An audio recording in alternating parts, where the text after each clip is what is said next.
الشيطان الرجيم بسم الله الرحمن الرحيم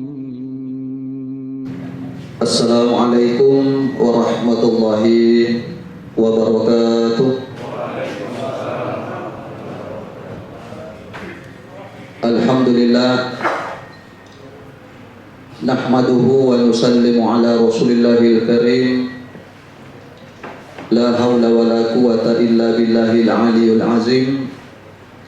Asyhadu an la ilaha illallah wahdahu la syarika la wa asyhadu anna Muhammadan abduhu wa rasuluhu la nabiyya ba'dah.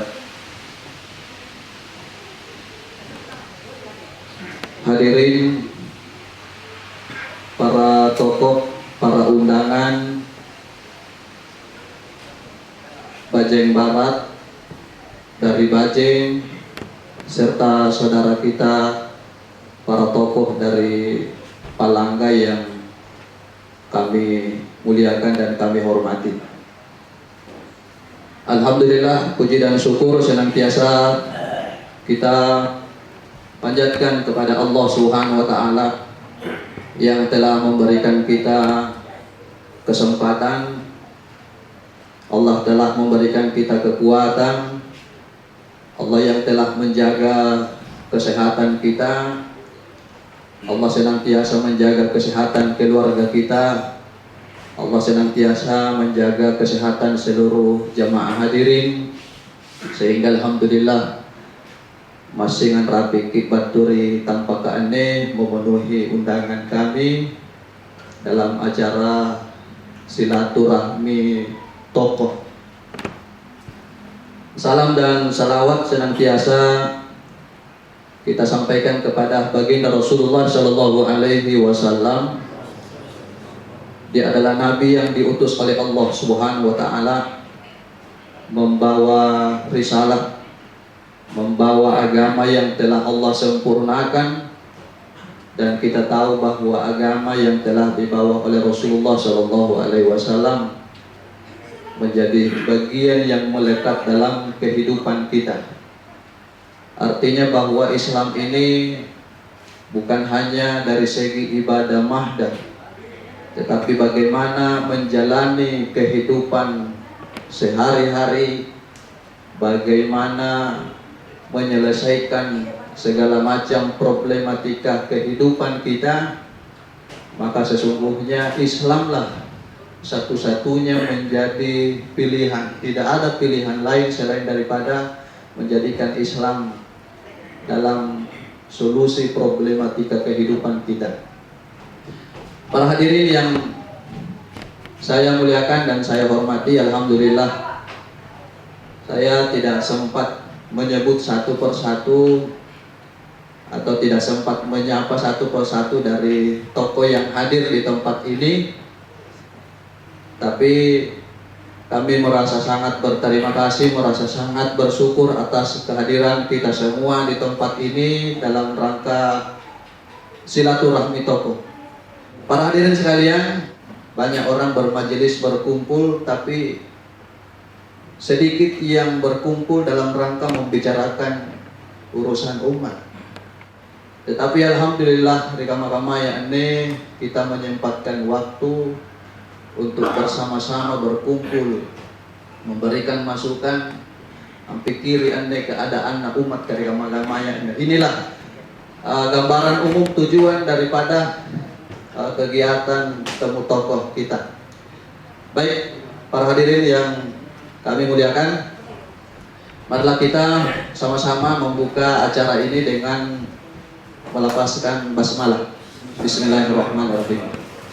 Kemudian acara berikutnya yaitu sambutan dari Bapak Samsudin Deklasing mewakili panitia atau tuan rumah. Kepada Bapak disilakan dengan hormat. Assalamualaikum warahmatullahi wabarakatuh.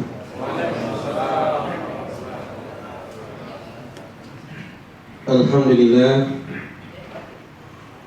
alhamdulillahirabbil alamin, allazi anzala as-sakinata fi qulubil mu'minin أشهد أن لا إله إلا الله وأشهد أن محمدا عبده ورسوله المبعوث رحمة للعالمين. قال الله تعالى في كتابه المبين القائل أعوذ بالله من الشيطان الرجيم بسم الله الرحمن الرحيم.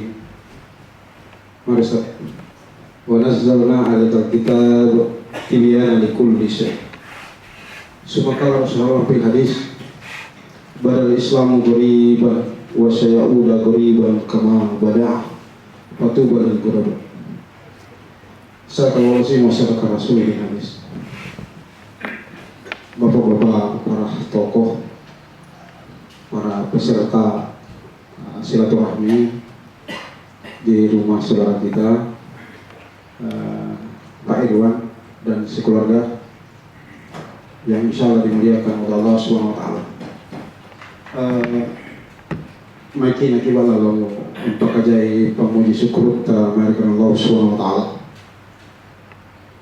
Kita bersyukur dalam artian senantiasa meyakini seyakin-yakinnya dan membenarkan sebenar-benarnya bahwa apa yang kita miliki dan apa yang kita rasakan, apakah itu berkaitan dengan hajatul uluhiyah atau kebutuhan-kebutuhan jasmani kita, fasilitas yang diberikan oleh Allah, ataupun yang berkaitan dengan hidayah, petunjuk, maka tentu orang bersyukur senantiasa meyakini bahwasanya semua itu adalah berkat rahman dan rahimnya Allah SWT. Selain daripada itu, sebagai bukti rasa syukur kita adalah ketika kita diberikan nikmat oleh Allah, apakah itu berupa ilmu, kekuatan, kesehatan, keturunan, ataupun terkait dengan yang namanya harta benda, jabatan, dan kekuasaan, maka tentu sebagai orang bersyukur senantiasa mengelola, memanfaatkan dengan sebaik-baiknya dan diwujudkan dalam aktivitas betul-betul membuktikan keimanan dan ketakwaan di sisi Allah Subhanahu Wa Taala. Yang kedua, kita memuji karena kita senantiasa mentauhidkan Allah.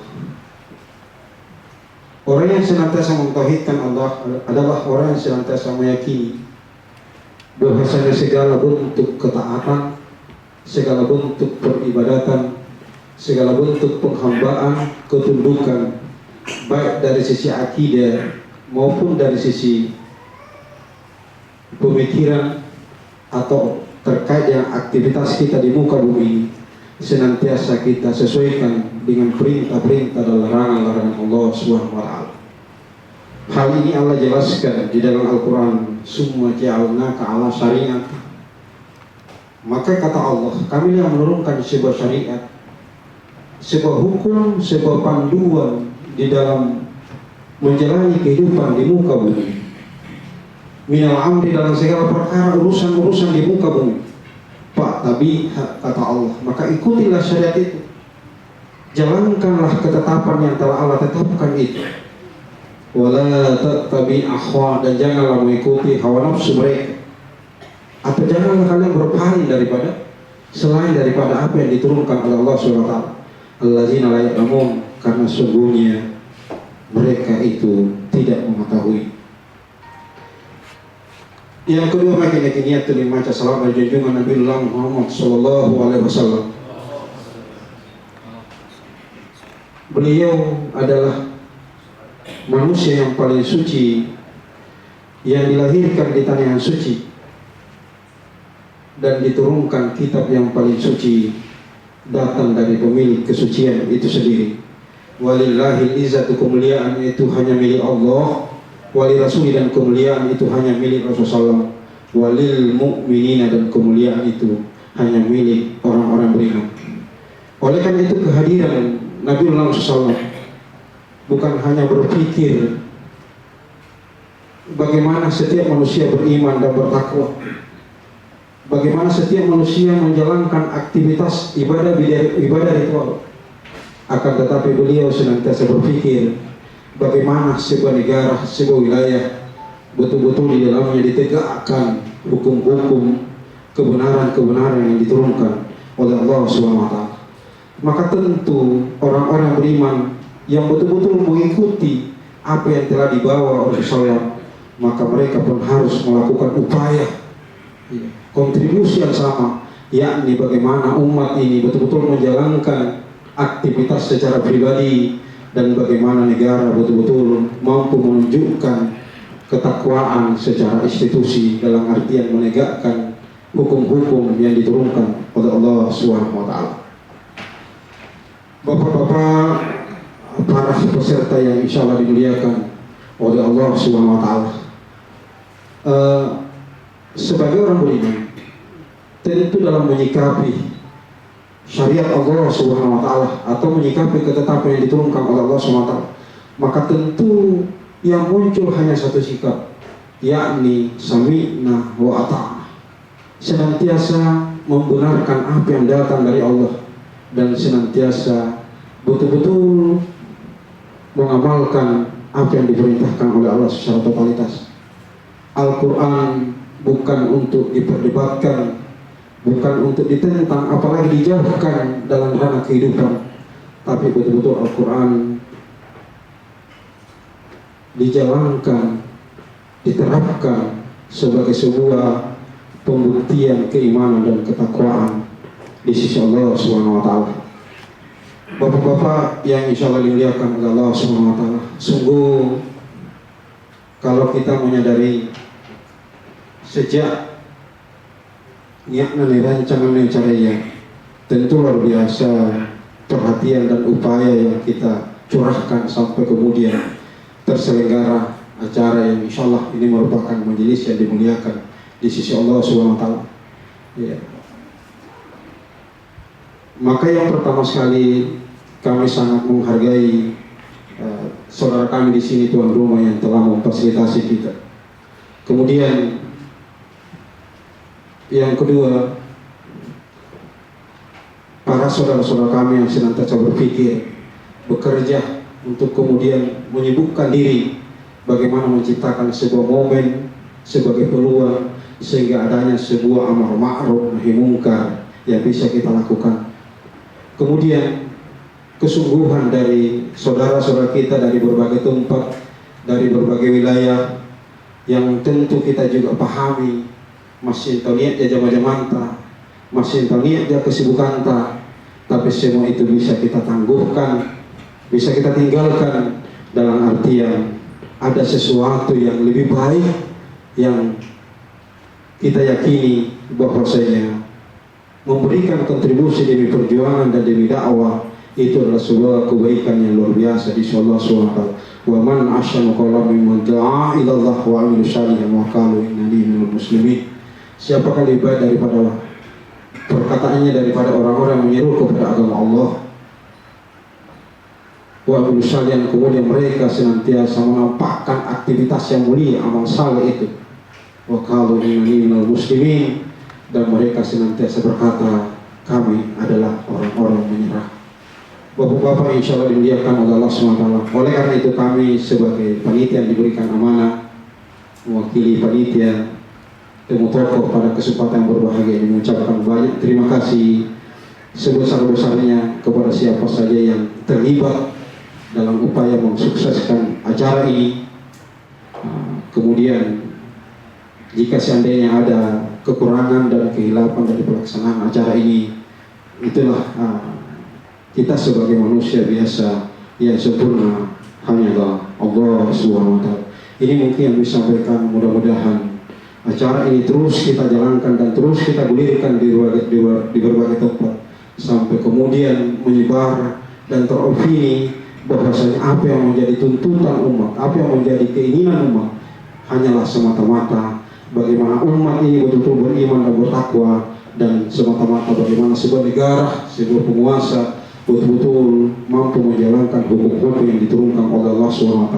Innamal imamu junnah, sungguhnya pemimpin itu adalah sebuah pelindung, adalah pelindung di mana umat berlindung di belakang mereka. Yang terakhir saya teringat dengan pidato singkat yang disampaikan oleh Khalifah Abu Bakar tatkala beliau seusai dilantik di tengah-tengah kaum muslimin.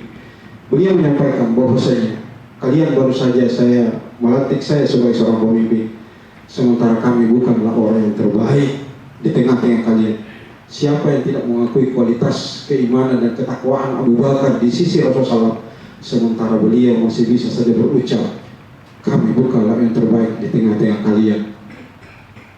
Tolonglah kami ketika kami melakukan kebaikan, dan nasihatilah kami ketika kami melakukan keburukan. Taatlah kalian kepada kami selama kami mentaati Allah dan Rasulnya, dan tidak ada kewajiban taat kalian kepada saya ketika kami mengkhianati Allah dan Rasulnya. Orang yang lemah di tengah-tengah kalian akan kuat tatkala kami memberikan haknya, menjaga keamanannya, menjaga kehormatannya, menjaga darahnya, menciptakan keadilan dan keamanan. Maka sungguh seharusnya ini menjadi cerminan bagi penguasa kita hari ini untuk kemudian melepaskan segala bencana yang menimpa umat ini, tentu kembali kepada pangkuan Islam. Insya Allah dengan kontribusi kita ini akan saling terkait, merupakan rantai yang saling terkait untuk kemudian tegaknya dan menyongsong kemenangan Islam. Sekian, hadanallahu ya kunaimain. Assalamualaikum warahmatullahi wabarakatuh. Tibalah kita pada acara inti.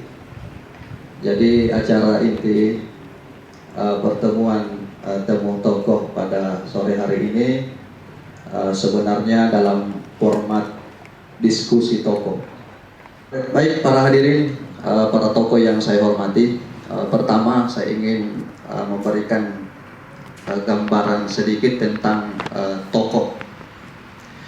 Kenapa acara ini kita namakan temu tokoh? Karena memang pada intinya kita mengundang para tokoh. Jadi yang kita undang pertemuan ini adalah para tokoh agama, tokoh masyarakat. Alhamdulillah bertemunya para tokoh di tempat ini. Di sini kita berkumpul bersama-sama berpikir tentang problematika umat. Nantinya bagiannya sampai diskusi bagaimana melihat, menyikapi problematika umat yang sedang terjadi di tengah-tengah masyarakat. Atau mungkin ada di antara kita yang merasa tidak ada masalah. Tidak ada masalah kejadian di tengah-tengah ane umat kan. Ya mungkin ada orang tapi di luar sana kehidupannya setiap hari bangun tidur, mandi, sarapan, pergi bekerja, pulang ke rumah, makan, tidur. Seperti itulah kesehariannya, maka dia akan berpikir, sanangi talas saja, tidak ada masalah. Tetapi ketika kita melihat lebih luas lagi apa yang terjadi di tengah-tengah kita saat ini, bukannya kita mencari masalah, tapi masalahnya memang ada dan banyak sekali. Maka inilah yang kita bicarakan hari ini tentang problematika umat. Jadi saya punya catatan khusus tentang problematika umat. Dan kalau boleh diistilahkan catatan khusus ini ibarat kartu merah. Jadi ada beberapa kartu merah yang menjadi problematika umat saat ini. Di antaranya ya ni pau mi anjo nih karena ya korupsi, ya kriminalitas, kezaliman terjadi di mana-mana, pembunuhan, bencana alam, termasuk virus corona, dan heboh dibahas di tengah-tengah masyarakat bagaimana itu vaksin, sebagainya dan sebagainya. Tapi intinya adalah kita perlu sepakat dulu. Ibarat kita melihat orang sakit, mesti kita sepakat dulu di dalam mendiagnosa penyakitnya ini pasien. Jadi mesti sepakat pakai ancini problematika yang paling mendasar yang terjadi di tengah-tengah masyarakat. Jadi saya akan bertanya beberapa tokoh mewakili para hadirin, dan insya Allah mudah-mudahan waktu sore hari ini cukup untuk kita diskusi. Baik, saya akan persilahkan pertama barangkali dari Palangga, saya akan mempersilakan Ustadz Muhammad Yakub memberikan pandangannya tentang problematika umat saat ini. Dari Sumba Oku, Ustadz Muhammad Yakub. Assalamualaikum warahmatullahi wabarakatuh.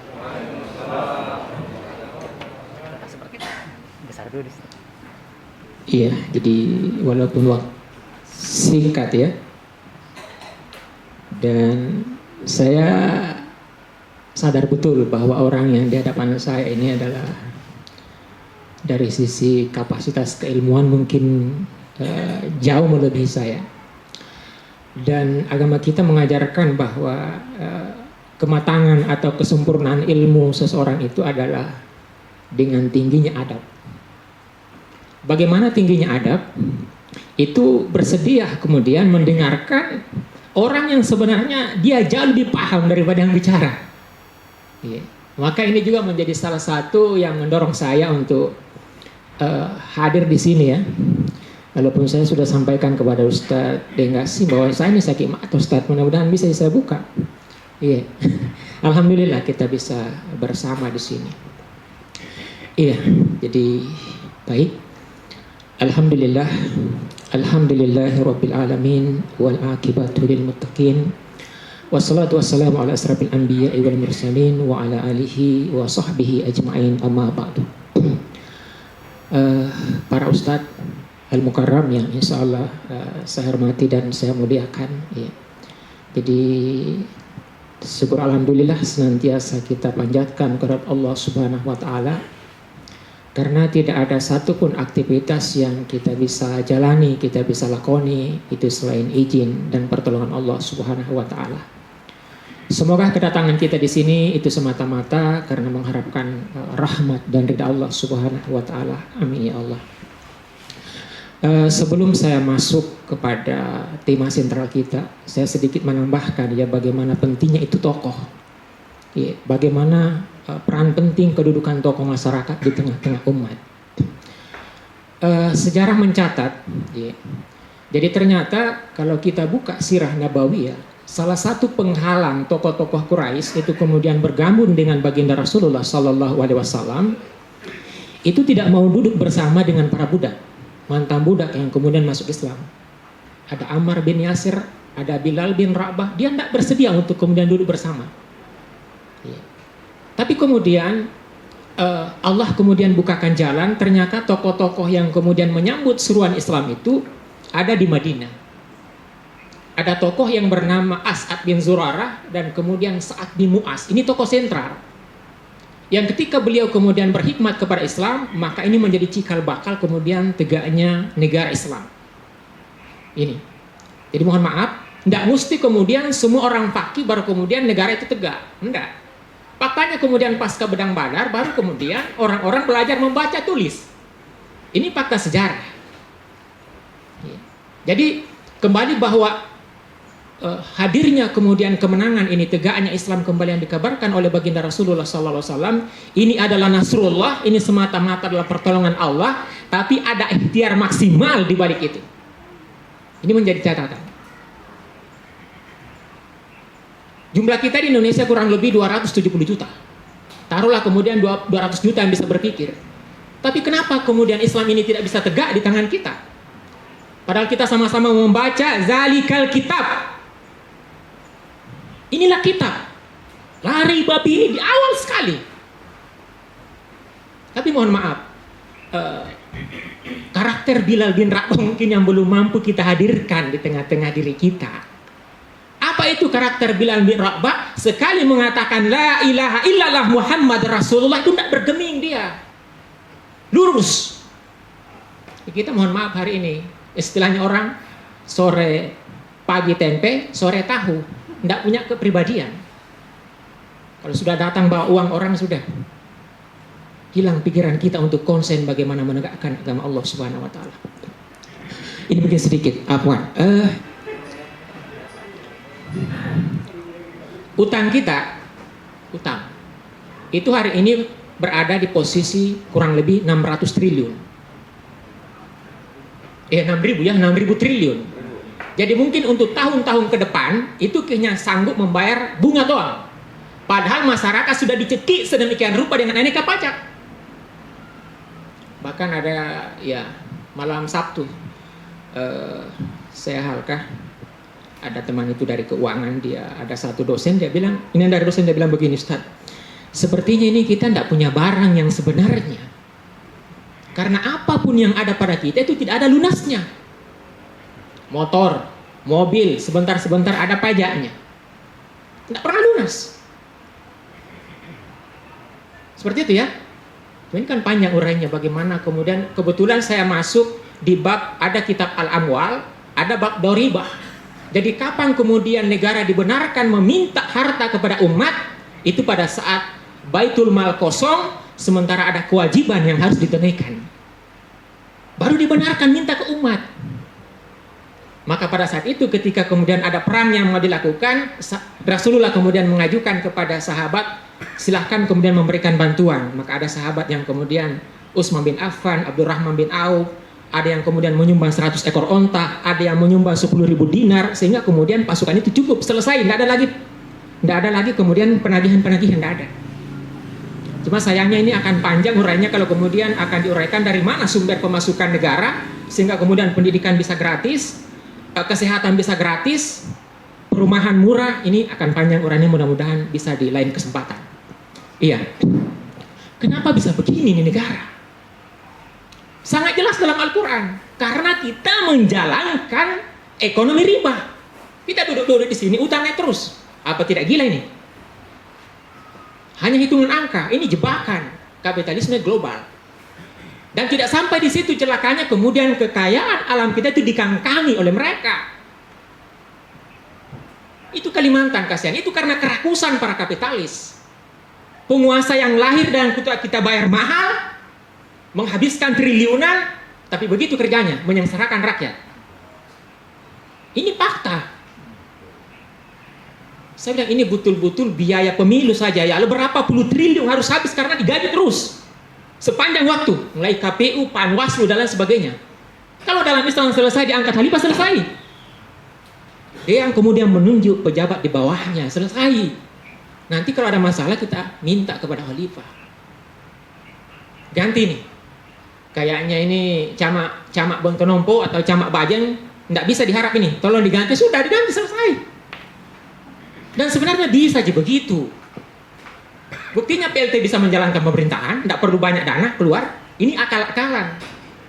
Memastikan bahwa umat Islam menyembah berhala demokrasi, itu mohon maaf.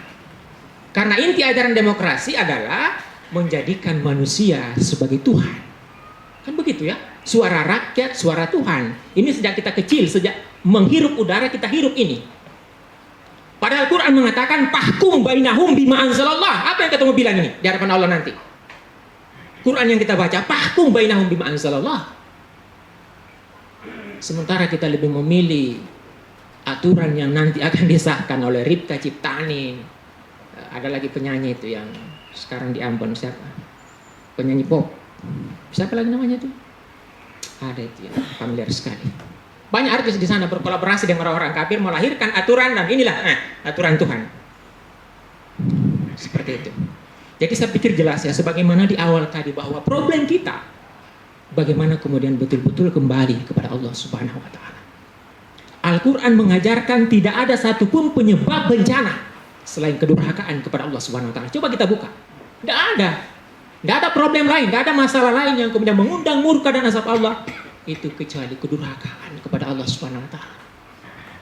Masalah yang terkait, ada istilahnya aspek sababiah ya, karena di Kalimantan kan dirusak hutan. Rusak hutan, akhirnya mereka tenggelam. Dan seterusnya. Jadi saya sangat berharap sekali keberadaan kita mudah-mudahan mengikuti sosok Sa'ad bin Mu'az, Asad bin Surara, sampai dari sini kita kemudian meyakinkan saudara-saudara kita untuk kemudian betul-betul tunduk kepada Allah Subhanahu wa taala. Memastikan diri kita bahwa kita adalah pejuang di jalan Allah. Walaupun harus melawan arus. Karena mungkin sekarang kalau kita serukan syariah dan khilafah, bisa-bisa kita diangkat masuk penjara. Nah, ini juga butuh tantangan. Karena akan dibuatkan sepertinya undang-undang, jangan sampai ini dibicarakan. luar biasa makarnya orang-orang kafir. Ya, tapi ya ibarat mereka ingin meludahi matahari, ingin memadamkan cahaya matahari dengan ludah. Iya. Jadi saya mengingatkan diri saya, para ustaz sekalian, para al-mukarram, hidup ini singkat. Hidup ini singkat. Tiba-tiba kita meninggal. Diri saya dengan waktu yang masih tersisa, waktu yang kita miliki, mari kita pertaruhkan untuk menolong agama Allah. Inilah jalan terbaik. Ya, karena terbatas waktu, banyak sekali yang saya mau sampaikan. Tapi paling tidak sudah ada poin ya, bahwa salah satu musibah yang membuat negeri ini terpuruk seperti riba, maka tinggalkanlah riba. Jazakallahu khairan. Mohon maaf atas segala kekurangan. Wassalamualaikum warahmatullahi wabarakatuh. Baik, untuk pembicara kedua, saya persilahkan Ustadz Rahmatullah de Saro SPD dari Bajeng Barat. Tafadhal. Hadirin yang dirahmati Allah Subhanahu wa taala, para orang tua kami, para guru-guru kami, para tokoh agama, tokoh masyarakat yang dimuliakan oleh Allah Subhanahu wa taala. Satu kesyukuran dan kebahagiaan tersendiri bisa hadir di tengah-tengah bapak-bapak sekalian, dan sesungguhnya dari beberapa definisi tokoh yang disampaikan tadi, saya ingin menambahkan satu, dan paling tidak inilah yang menjadi motivasi terbesar untuk kemudian secara pribadi saya bisa hadir, bahwa seorang pantas dikatakan tokoh ketika dia punya kepekaan, dia punya rasa risau, dia punya kesadaran untuk ikut memikirkan bagaimana kondisi orang-orang yang ada di sekitarnya. Itu mungkin salah satu indikator untuk kemudian bisa menyebut seseorang itu menjadi tokoh. Bahkan kemudian secara umum Rasulullah SAW sendiri telah mengingatkan kita, man asbaha walam yahtam bi amril muslimin falaysa minhum.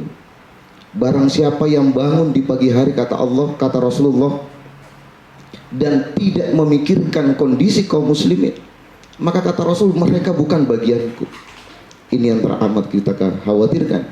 Maka semoga kehadiran kita hadir di tempat ini paling tidak menjadi salah satu tanda, salah satu bukti bahwa kita punya kepekaan tentang apa yang terjadi pada kondisi umat hari ini. Jemaah sekalian rahimakumullah, sebetulnya sebelum lebih lanjut untuk membicarakan bagaimana problematika umat, ada poin penting yang perlu kita sepakati memang, yaitu tolak ukur apa, timbangan apa yang kemudian harus kita jadikan sebagai indikator untuk menilai sesuatu itu problem atau bukan.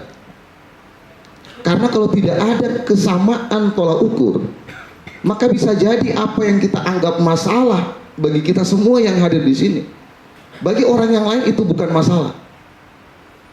Atau sebaliknya, orang yang kemudian sebagian orang lain menganggapnya sebuah masalah, sebuah problem, tapi justru bagi kita itu bukan sebuah masalah. Apa yang menjadi konten pembicaraan kita hari ini, bagi kita mungkin ini bukan sebuah masalah, bahkan inilah menjadi tuntutan akidah kita untuk kemudian senantiasa membicarakannya di dalam majelis-majelis seperti ini.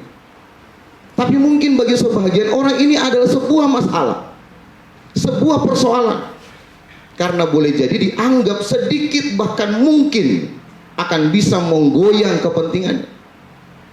Maka jemaah sekalian rahimakumullah, saya ingin mengajak kepada kita semua untuk menyepakati bahwa timbangan yang harus kita pakai untuk menilai sesuatu adalah kembali kepada timbangan yang Allah Subhanahu wa taala turunkan, yakni agamanya ini, syariatnya ini, Al-Quran dan Sunnah Rasulullah. Apa yang kemudian dikatakan oleh Allah sebuah masalah, maka itulah yang pantas kita anggap sebagai masalah. Sebaliknya, apa yang itu dianggap oleh Allah justru membawa rahmat, membawa keberkahan, maka itu bukan sebuah masalah, sekalipun seluruh manusia si paham pangilino rupa tahu angkana masalah. Tapi ketika Allah mengatakan justru itu sesuatu yang membawa rahmat, maka kita tidak akan bergeming untuk mengatakan bahwa itu adalah sesuatu yang layak untuk kemudian diperjuangkan karena itu membawa kebaikan bagi umat ini. Jamaah sekalian rahimakumullah, mungkin sebentar nanti akan banyak yang memberikan gambaran tentang apa persoalan kita hari ini. Tapi yang menjadi poin bagi saya ingin berbagi dengan kita semua. Sesungguhnya di banyak kesempatan, di banyak momen, di pertemuan-pertemuan seperti ini misalnya, berbicara tentang problematika, maka biasa yang selalu dijanjikan adalah perubahan. Kata perubahan menjadi salah satu yang paling laku untuk disampaikan di tengah-tengah umat, terlebih ketika bagi orang-orang yang punya kepentingan. Paling tidak ada 4 hal yang menyangkut perubahan yang mesti ada kejelasan. Yang pertama, bahwa untuk meraih sebuah perubahan, maka penting untuk muncul kesadaran dalam diri kita bahwa kondisi kita hari ini memang bermasalah. Tidak mungkin ada giroh, ada semangat untuk melakukan sebuah perubahan kalau kita anggap kondisi kita hari ini baik-baik saja. Inailamat tolo-tolo, aposo-poso. Kalau kemudian kita merasa bahwa kondisi kita baik-baik saja, maka yang pertama ini menumbuhkan kesadaran bahwa memang kondisi umat hari ini bermasalah dengan timbangan tadi, dengan timbangan yang Allah Subhanahu wa taala tetapkan. Bagaimana kondisi umat hari ini di berbagai bidang masih begitu jauh dari sentuhan, dari pengaturan agama yang Allah Subhanahu wa taala turunkan. Yang kedua, bahwa ketika ada kesadaran tentang kondisi umat hari ini yang bermasalah, maka penting juga dimunculkan apa yang menjadi target, kondisi seperti apa yang kita inginkan untuk kemudian berubah atau berpindah dari kondisi yang bermasalah sekarang ini. Karena juga tidak bisa kita akan ada semangat untuk berubah kalau kita tidak punya gambaran laki main kondisi seperti apa yang kita inginkan. Maka penting itu. Kalau kita menganggap sekarang ini kondisinya bermasalah, lalu kita mau kemana? Perubahan seperti apa yang kemudian kita ingin capai? Paling tidak itu kerangkanya. Yang ketiga adalah metode yang kita lakukan untuk melakukan perubahan itu. Tidak sekedar berbekal semangat, tidak sekedar berbekal kepekaan, tapi kita punya metode seperti apa perubahan itu diupayakan. Dan cukuplah Rasulullah SAW telah memberikan thariqah, metode yang jelas bagaimana perubahan itu diraih. Dan yang terakhir, yang keempat, untuk meraih sebuah perubahan, mau tidak mau harus ada yang kemudian terlibat di dalamnya secara sistematis, secara berkesinambungan, terus melakukan perjuangan itu. Karena tidak cukup kemudian hanya kepekaan, hanya kesadaran, ada keinginan, lantas kemudian hanya mencukupkan diri berpangku tangan, paling tidak mungkin sekedar berdoa tanpa kemudian ada ikhtiar yang bisa mengantarkan kepada target itu.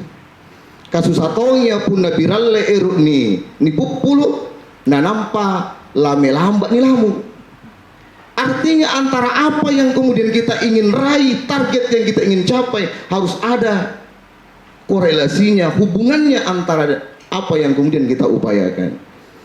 Jamaah sekalian rahimakumullah, saya ingin menutup apa yang saya sampaikan pada kesempatan ini yang begitu luar biasa ini. Firman Allah Subhanahu wa taala dalam surah Al-Maidah ayat 49. Ketika Allah Subhanahu wa taala berfirman, A'udzu billahi minasyaitonir rajim. Wa anihkum bainahum bima anzalallah wa la tattabi ahwa'ahum wahdharhum ay yaftinuka an ba'di ma anzalallahu ilaik. Kata Allah, dan hendaklah kalian menerapkan hukum di antara mereka dengan apa yang Allah Subhanahu wa taala turunkan, dan janganlah mengikuti hawa nafsu mereka, dan berhati-hatilah kalian dari tipu daya mereka yang akan memperdaya kalian dari sebagian apa yang Allah Subhanahu wa taala turunkan. Di lanjutannya ini yang penting untuk kemudian kita garis bawahi. Ketika Allah berfirman, fa in tawallau, Maka jika mereka tidak berhukum dengan apa yang Allah turunkan, fa'lam, ketahuilah, annama yuridullahu ayyusibahum bi ba'di dzunubihim. Maka Allah akan mendatangkan musibah bi ba'di dzunubihim, diakibatkan oleh sebahagian dosa-dosa mereka. Maka apa yang menjadi kondisi kita hari ini, menjadi kondisi umat hari ini, pantas untuk kemudian menjadi renungan daripada firman Allah Subhanahu wa taala. Al-Mukarram tadi di awal telah menyinggung, tidak ada musibah, tidak ada bencana yang terjadi kecuali semata-mata diawali dengan kedurhakaan, pembangkangan kepada Allah Subhanahu wa taala. Lebih dan kurangnya mohon maafkan. Assalamualaikum warahmatullahi Syaitanirrajim. Bismillahirrahmanirrahim. Assalamualaikum warahmatullahi wabarakatuh. Alhamdulillahirrabbilalamin. Allahumma salli ala sayyidina Muhammad wa ala alihi wa man da'a bida'watihi ila akhir zaman. Alhamdulillah, kami diberikan kesempatan pada kesempatan yang sangat mulia ini. Saya kalau datang ke Galesong seperti datang ke kampung halaman sendiri. Sambutannya itu sangat-sangat hangat. Meskipun tadi saya di Maros telepon sama Guru Tadenggasing, ada jalan-jalan ke Galesong. Oh ya siap, saya berangkat. Insyaallah, alhamdulillah ternyata dipertemukan dengan para jundullah, para prajurit-prajuritnya Allah Subhanahu wa taala. Karena Allah Subhanahu wa taala berfirman, a'udzubillahi minasyaitonirrajim, qul in kuntum tuhibbunallah. Jika kalian betul-betul tuhibbunallah, mencintai Allah Subhanahu wa taala, fattabi'uni, ikutlah denganku. Ini Rasulullah sallallahu alaihi wasallam kemudian mengajak kaum muslimin saat itu dan saat ini. Jadi kalau kita ingin dicintai oleh Allah Subhanahu wa taala, maka ikutilah Rasulullah sallallahu alaihi wasallam menerapkan syariah dan khilafahnya. Yuhibbukumullah. Engkau akan menjadi kekasih Allah Subhanahu wa taala. Kita akan menjadi auliaullah, para wali-wali Allah Subhanahu wa taala. Dan itulah level kita sebagai tokoh masyarakat. Menjadi jundullah, menjadi waliullah, menjadi habibullah, kekasih-kekasih Allah Subhanahu wa taala. Rasulullah sallallahu alaihi wasallam bersabda, "Innamal imamu junnah yuqatalu min waraihi wa yuttaqa bih." Sesungguhnya al-imam junnah. Imam atau pemimpin atau khalifah itu junnah. Nigana junnana kaum muslimin. Inaimi junnana kaum muslimin. Junnana kaum muslimin pajunge. Salah satu kita daerah Luwu itu pajung. Asal katanya junnah. Junnah itu yuqatalu min waraihi wa yuttaqa bih. Kita berperang di warakna, di belakangnya. Dia menjadi junnahnya, kita di belakangnya. Wa yuttaqa bih, dan tempat bersandar. Imam itu, pemimpin itu tempat kita bersandar, bukan tempat kita di PHP. Kemarin saya jadi relawan di Mamuju, 6,4 skala Richter. Jokowi datang kemarin, saya datang besoknya, 6,4, dijanjikan 50 juta.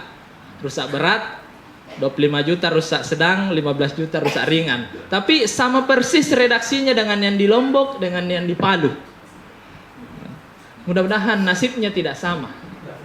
Ya, janjinya sama, nasibnya kemungkinan besar sama. Itulah, ini tidak layak untuk menjadi junnah kita. Tidak layak untuk menjadi pemimpin kita. Yang layak menjadi pemimpin kita adalah tadi, in kuntum tuhibbunallah. Jika kalian ini, para tokoh, para ulama, para guru-guru, para asatid kita, tuhibbunallah, mencintai Allah Subhanahu wa taala, maka kita harus bersama-sama. Dan memang sekarang waktunya. Ketika khilafah runtuh tahun 1924 bertepatan dengan 1342 Hijriah, 1342 Hijriah. Persis 100 tahun Hijriyah. Kalau memang tahun Masehinya belum 9 berapa. Tapi Hijriyah sekarang 1442 Hijriyah. Dan setiap 100 tahun akan ada perubahan. Dan yang ditunggu ini semua untuk mewujudkan janji Allah Subhanahu wa taala menjadi Habibullah, menjadi Jundullah, menjadi Waliullah. Sekarang waktunya. Jadi ini tugas besar kita bersama. Saya terima kasih atas kehangatan sambutannya. Mungkin itu saja yang kami sampaikan. Terima kasih.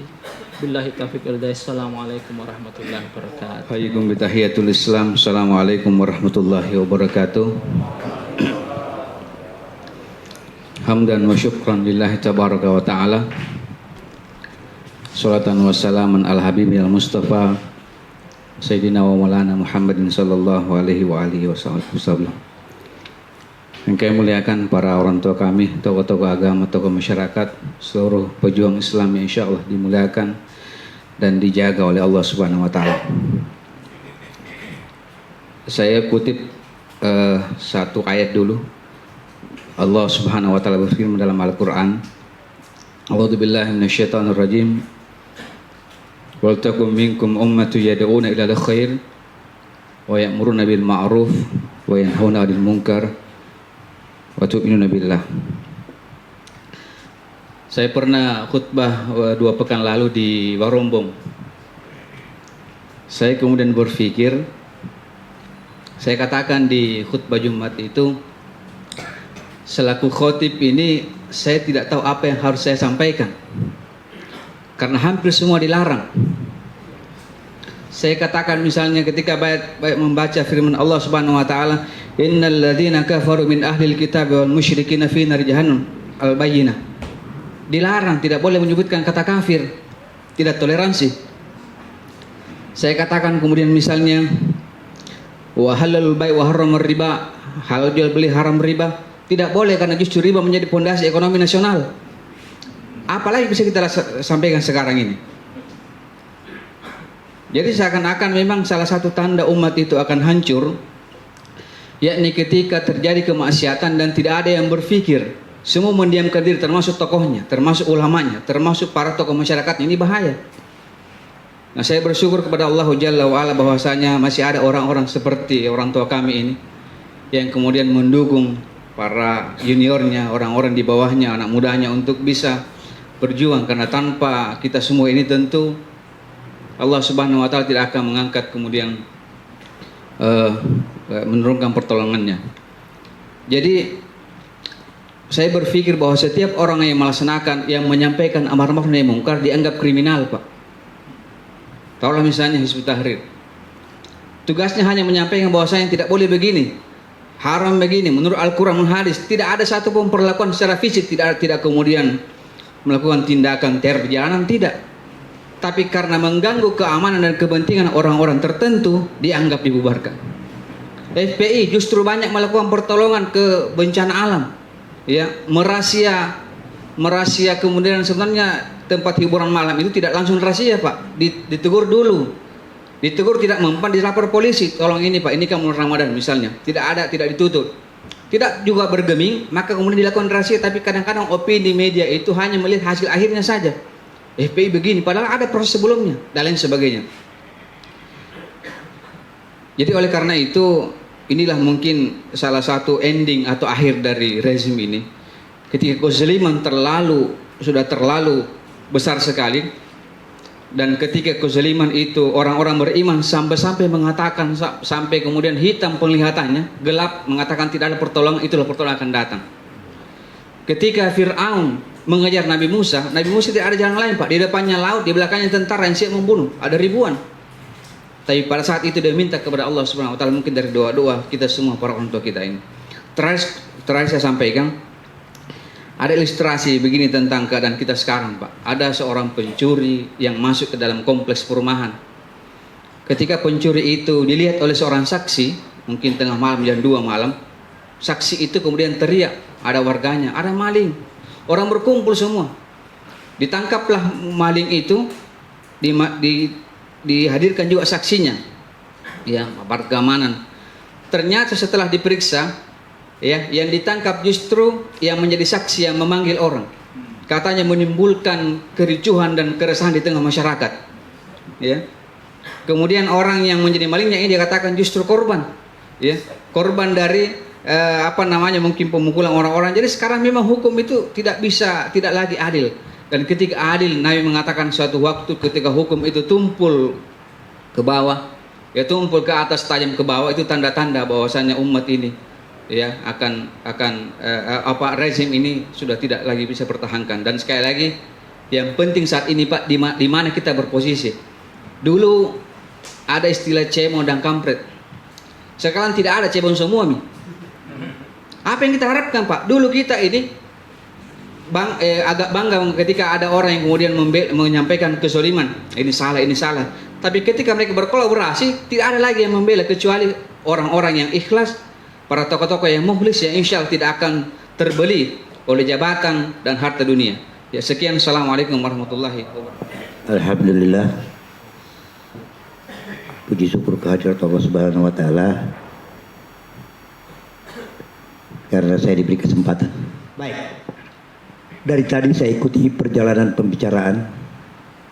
Jujur saja, saya berani mengatakan tanpa tedeng aling-aling bahwasanya sistem yang ada sekarang adalah sistem kafir. Kalau ada yang keberatan angkat tangan. Kenapa saya katakan demikian? Tapi saya latar belakang sejarah dan arkeologi. Saya mengajarkan di Unhas. Saya ingin mengatakan kepada bapak-bapak, tapi jangan tersinggung. Karena ini adalah suatu konsekuensi logis bagi kita umat Islam. Apakah sistem yang kita yakini sekarang dan kita jalani ini adalah sistem Islam? Tapi ngomong kalau ada yang mengatakan ini sistem Islam. Ngomong, tidak usah ragu-ragu. Dan saya ingin mengatakan, tahukah kita dengan sebuah sistem yang ada sekarang ini, saya tidak pernah ragu-ragu. Upama maki, saya pernah bermain di wilayah yang namanya maut. Saya dari Ambon Pak. Sudah, tapi tidak penting karena lillahi ta'ala.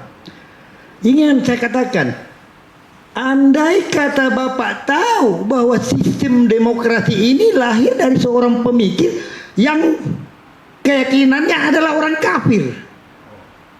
Kafir loh Pak, ini yang melahirkan sistem ini. Sistem demokrasi itu adalah sistem yang lahir dari seorang pemikir yang kafir. Tapi banyak ustadz di sini, tidak usah saya bahasakan. Kalau kita mengikuti sebuah sistem yang bukan sistem Islam, kita ini apa? Tapi kita ini apa? Jangan sampai kita masuk dalam kategori orang yang mengikuti sistem, ternyata sistem itu adalah sistem kufur. Apakah bukan kita bagian daripada kekufuran itu? Please you say it with me. Ngomong deh sama saya. Tapi kemarin saya khutbah Jumat, saya sampaikan kita sudah kehilangan keikhlasan. Kita tidak ikhlas. Sampai-sampai saya membaca sebuah buku, Kuantum Ikhlas. Ternyata setelah saya baca Kuantum Ikhlas, bangsa ini sudah kehilangan keikhlasan dalam meyakini agamanya. Berani nggak kalau kita mengatakan ini di depan umum? Alhamdulillah saya sampaikan kemarin di hari Jumat. Barangkali ini yang saya ingin sampaikan agar kita paham. Membaca. Baca itu. Jangan sampai kita, oh iya, sistem. Maaf kalau ada yang tersinggung, alhamdulillah. Ya saya berani mengatakan itu, alhamdulillah. Karena ketersinggungan Anda lah yang insya Allah yang mengantar Anda untuk, oh ternyata selama ini saya salah ya. Itu loh maksud saya. Saya tidak panjang melebar. Kalau mau bicara sistem yang ada sekarang dengan fenomena-fenomena yang muncul, ulama dibantai. Terakhir saya dapat di WA saya ada salah seorang sahabat saya tidak perlu nyebut namanya. Pernahkah kita berpikir, tapi bahwa ketika 6 orang saudara kita terbantai, Ada yang protes. Malah dibalik. Masalahnya tadi saya dengar ada pembicara tadi diibaratkan tentang pencuri. Ya inilah yang terjadi. Kenapa? Jawabannya sederhana. Kita tidak pernah berikhlas dalam Islam. Karena kita tak, yang ada di benak kita ini adalah sistem demokrasi. Padahal kita mungkin bapak-bapak ya, mungkin ini anak saya ini yang samping saya nggak tahu dia. Sistem demokrasi itu dari mana coba? Kelas berapa sekarang? Kelas 2 pondok pesantren. Saya juga nak selalu SD umum, sore pesantren sampai SMA.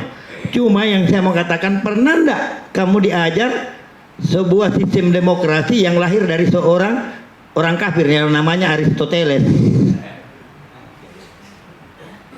Ya, ditutup Pak, ditutup ini konsep-konsep ini. Jadi jangan pernah mimpi. Tapi alhamdulillah kita punya harapan. Dengan penyampaian tadi, saya terus tersentuh 100 tahun ya kalau nggak salah tadi. Alhamdulillah. Dan insya Allah, you can do, you do. Engkau dapat lakukan. Don't you stop. Saya tidak pinjam istilahnya calon yang pernah jadi gubernur dan sekarang jadi menteri pertanian. Saya tidak pinjam. Jangan pernah berhenti. Ya, jangan pernah berhenti. Saya kira ini yang saya mau sampaikan. Maaf, itulah karakter saya. Kalau saya ada di majelis-majelis yang ketika membicarakan agama Islam, saya kadang-kadang terenyuh, apa kita paham enggak kita ini hidup di mana? Mari kita belajar kembali dan kemudian kita berbuat. Itulah yang saya maksud. You can do, you do. Engkau dapat lakukan. Jangan pernah berhenti. Saya kira ini saja Ustaz. Wabillahi taufiq wal hidayah. Assalamualaikum warahmatullahi wabarakatuh. Assalamualaikum warahmatullahi wabarakatuh. Alhamdulillahirabbil alamin. Allahumma shalli wa sallim ala nabiyyina wa habibina wa maulana Muhammad. Allahumma amin. Bapak-bapak, saudara-saudara sekalian, para tokoh dan orang-orang yang ikhlas dan mudah-mudahan senantiasa diikhlaskan hatinya oleh Allah Subhanahu wa taala dalam menjalani kehidupan ini berdasarkan tuntunan Islam.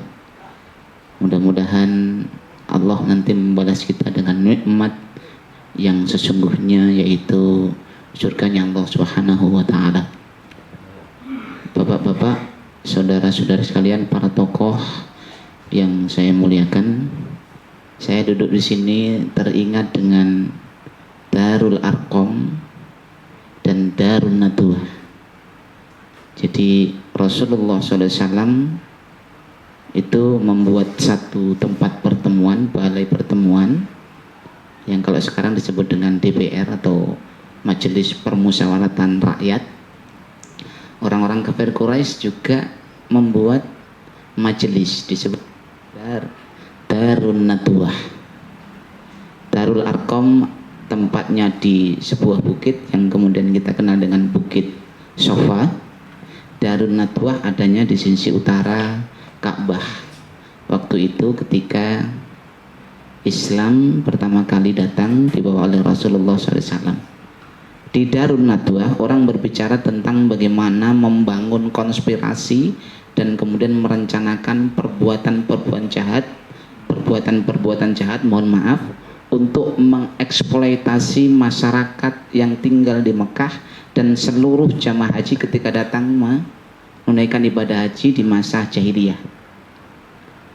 Darul Arqam kemudian melihat dari atas problematika itu dan kemudian menyampaikan dan mengajak kepada Islam dengan solusi Islam di bawah pemimpin satu, yaitu Rasulullah SAW, yang kemudian para sahabat disebut dengan Hizbur Rasul. Nah, kita ini sekarang saya melihat ini adalah Darul Arqam, kemudian mohon maaf yang ada di sana Darun Nadwah yang ada di Jakarta sana, Pak. Jadi ada Darun Nadwahnya di sana, Darul Arqamnya di sini, dan mudah-mudahan Darul Arqam ini semakin lama semakin banyak, semua kemudian berbicara tentang problematika umat dan menyampaikan solusi, mendakwahkan solusi dengan solusi yang bersumber dari Allah Subhanahu wa taala. Bukankah di sini kita ingin menawarkan solusi yang datang dari wahyu, yaitu Allah Subhanahu wa taala? Inilah Darul Arqam. Tidak dengan cara kekerasan, biarpun kadang-kadang bicaranya keras, tetapi tetap kemudian semua mengajak kepada Islam dengan penuh rahmat, yang notabene bisa kita lihat dalam catatan sejarah betapa kemudian rahmatan Islam, rahmatan lil alamin itu bisa dilihat sepanjang 13 abad lebih lamanya. Nah, Bapak-bapak, mudah-mudahan kita masih ingat dengan surah Yasin. Saya ingin sampaikan saja, ini saya sering juga sampaikan dalam khutbah yang kemudian saya sampaikan ketika saya diamanah untuk menyampaikan khutbah di surah Yasin ayat 12. Allah Subhanahu wa taala berfirman, a'udzubillahi minasyaitonirrajim, inna nahnu nuhyil mauta wa naktubu ma qaddamu wa atharahum wa kulla syai'in ahsaynahu fi imamin mubin. Inna nahnu nuhyil mauta, kata Allah Subhanahu wa taala, kamilah yang menghidupkan orang-orang yang mati. Wa naktubu ma qaddamu, dan kami catatkan apa-apa yang mereka perbuat terdahulu ketika masih hidup di dunia. Wa atharahum, dan jejak-jejaknya, peninggalan-peninggalannya, Pak. Apa yang menjadi investasinya? Apakah mereka investasi jariah yang mendatangkan pahala berketerusan, ataukah kemudian yang disamalkan, yang kemudian didakwahkan, yang diajarkan ada investasi dosa, meninggalkan jejak-jejak dosa menjadi penghalang-penghalang dakwah. Wa atharahum, dan jejak-jejak kita, Pak. Jadi tidak ada yang tertinggal sama sekali. Kita meninggalkan apa? Jejak kita apa? Wa kulla syai'in ahsaynahu fi imamin mubin, dan semua itu Allah catatkan rapi dalam lauhul mahfudnya Allah Subhanahu wa taala. Mudah-mudahan Pak, kita semua di sini mencatatkan suatu catatan amal yang kemudian diridhai Allah Subhanahu wa taala, dan kemudian kan meninggalkan jejak-jejak sebagai seorang pejuang pendakwah Islam yang membela Islam, dan kemudian mati dalam keadaan meninggalkan jejak-jejak yang notabene sehingga sampai kemudian kita diwafatkan oleh Allah Subhanahu wa taala adalah jejak sebagai pembela, pejuang, dan orang-orang yang peduli dengan Islam dan menyampaikan solusi-solusi Islam sebagaimana kemudian yang disampaikan dan didakwahkan oleh Rasulullah. Mungkin itu saja. Mohon maaf atas kekurangan dan kemudian kelancangan saya dalam berbicara. Kalau kemudian ada kelepasan kata, billahi taufiq wal hidayah. Assalamualaikum warahmatullahi wabarakatuh. Bismillahirrahmanirrahim. Assalamualaikum warahmatullahi wabarakatuh. Rabbi shrah li sadri wa yassir li amri wahlul 'uqdatam min lisani yafqahu qawli. Alhamdulillah, syukur kita memuji mereka Allah Subhanahu wa taala atas limpahan rahmat sehingga rian nekamah nek ngasin ki adrapungang. Insyaallah majelis yang sangat mulia dihadiri oleh para malaikat, dan yakin bahwasanya malaikat mencatat semua yang hadir di tempat ini. Salam dan taslim kita peruntukkan kepada Nabiullah Muhammad sallallahu alaihi wasallam, nabi yang diutus Allah Subhanahu wa taala untuk menyampaikan Islam sebagai risalah yang akan menjadi rahmatan lil alamin. Ya, sebenarnya juga saya tidak ada persiapan untuk kemudian berbicara. Tadi subuh saya dipersilakan oleh Pak Desa untuk membawakan kultum subuh.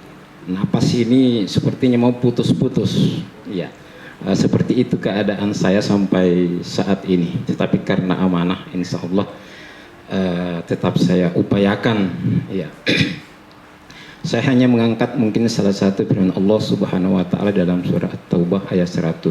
Allah Subhanahu wa taala berfirman, innallaha astara minal mu'minina anfusahum wa amwalahum bi anna lahumul jannah. Ya, jadi inilah kedudukan yang sangat mulia dari Allah Subhanahu wa taala untuk kita semua, bahwasanya Allah itu berdagang dengan kita, dan balasan dari keuntungan dari perdagangan kita dengan Allah Subhanahu wa taala yaitu surga. Ya, jadi kita telah dibeli harta kita, telah dibeli jiwa kita, dan bayaran yang kemudian disediakan oleh Allah Subhanahu wa taala adalah surga. Ini suatu hal yang sangat luar biasa. Hanya memang kadang-kadang kita ini masih terlalu dominan yang namanya hubbud dunia. Ya, kalau janji dunia orang pasti berlomba-lomba. Satu ilustrasi mungkin, satu contoh. Ketika misalnya katakan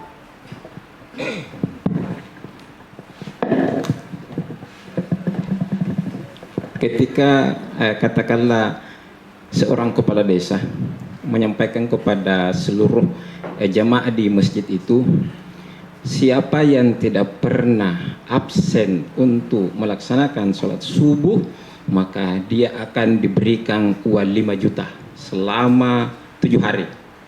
Ya, jadi tidak ditentukan subuh keberapa akan diberikan 5 juta yang tidak pernah absen, maka semuanya akan berupaya untuk tidak absen untuk melaksanakan salat subuh. Ini janji dunia dari Pak Desa. Tetapi ternyata ketika Allah Subhanahu wa taala dan Rasulnya yang kemudian berjanji bahwasanya yang senantiasa melaksanakan sholat subuh balasannya adalah sorga, ya sorga. Kira-kira mana yang lebih direspon positif luar biasa dari kedua janji dari Allah dan janji dari kepala desa? Saya sudah bisa memastikan bahwasanya yang sangat direspon positif oleh jamaah itu adalah ya 5 juta. Ya, 5 juta.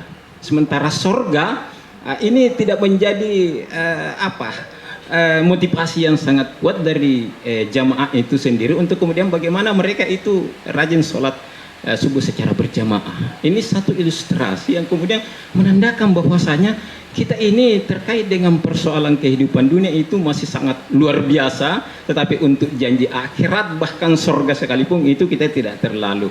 Nah, itulah yang kemudian saya katakan bahwasanya untuk semuanya kita ini, karena itu pasti dari Allah Subhanahu wa taala, ya, maka mulai dari persoalan-persoalan yang terkecil, ya, mungkin kita anggap kecil, tetapi janji Allah itu sangat besar. Padahal inilah yang kemudian akan menghasilkan sebuah perubahan, ya, menghasilkan sebuah perubahan. Saya sudah sering menyampaikan kenapa pendahulu-pendahulu kita itu berhasil dan gagal. Ya, keberhasilan karena memang tertutup celah bagi mereka untuk kemudian gagal di dalam menjalankan apa yang kemudian menjadi cita-cita mereka. Mereka gagal karena memang ada celah yang membuat mereka itu gagal. Satu contoh yang paling sederhana misalnya, kenapa kaum muslimin itu kalah di dalam peperangan Uhud? Ya, tentu karena mereka yang membuat celah sehingga mereka kalah. Ya, tidak konsisten dengan apa yang telah direncanakan sebelumnya. Baginda Rasulullah SAW mewanti-wanti jangan coba-coba meninggalkan bukit Uhud. Ya, tetapi karena godaan rampasan perang, mereka akhirnya meninggalkan bukit Uhud. Nah, inilah yang kemudian menjadi cikal bakal kekalahan mereka. Nah, kenapa kemudian kaum muslimin itu dengan perjuangan yang sangat berat, ya, bahkan puluhan kali kaum muslim melakukan penyerangan ke Konstantinopel, dan nanti terakhir yang kemudian menang, ya, karena bisa jadi pasukan-pasukan sebelumnya itu masih ada celah-celah yang membuat mereka itu tidak bisa meruntuhkan Konstantinopel. Tetapi yang terakhir betul-betul celah untuk kemudian mereka bisa dikalahkan oleh pasukan pada saat itu semuanya tertutupi. Ya, kenapa saya katakan semuanya tertutupi? Karena syarat yang kemudian disebutkan oleh Rasulullah Muhammad SAW itu terpenuhi semua. Pemimpinnya adalah pemimpin terbaik. Sejak balik tidak pernah meninggalkan sholat tahajud, Muhammad Al-Fatih. Semua pasukan yang hadir dalam peperangan itu tidak pernah meninggalkan sholat sekalipun. 1/2 dari pasukan itu tidak pernah meninggalkan sholat berjamaah. Ini yang kemudian harus jadikan sebagai pelajaran supaya hal yang terkecil sekalipun kita berusaha untuk menutupi, karena itu bisa menjadi sebagai celah untuk memenangkan semua apa yang kemudian kita rencanakan. Itu saja, mudah-mudahan ada manfaat yang kemudian kita bisa ambil. Jangan sekali-kali menyepelekan sekecil apapun amalan yang diperintahkan oleh Allah Subhanahu wa taala. Jangan sampai konsepnya luar biasa, tetapi kita secara pribadi belum bisa melaksanakan konsep yang luar biasa itu. Billahi bisabil haq. Assalamualaikum warahmatullahi wabarakatuh. Ucapkan banyak terima kasih kepada seluruh jamaah, para hadirin, para tokoh yang telah hadir dalam acara kita, dan wabil khusus kepada keluarga Bapak yang punya tempat ini, kami ucapkan banyak terima kasih karena waktu yang sangat mendesak sekali. Lebih sempurnanya dan berkahnya majelis ini, mari kita tutup dengan doa kifaratul majelis. Subhanakallahumma wa bihamdik, asyhadu an la ilaha illa anta, nastaghfiruka wa atubu ilaik. Assalamualaikum warahmatullahi wabarakatuh.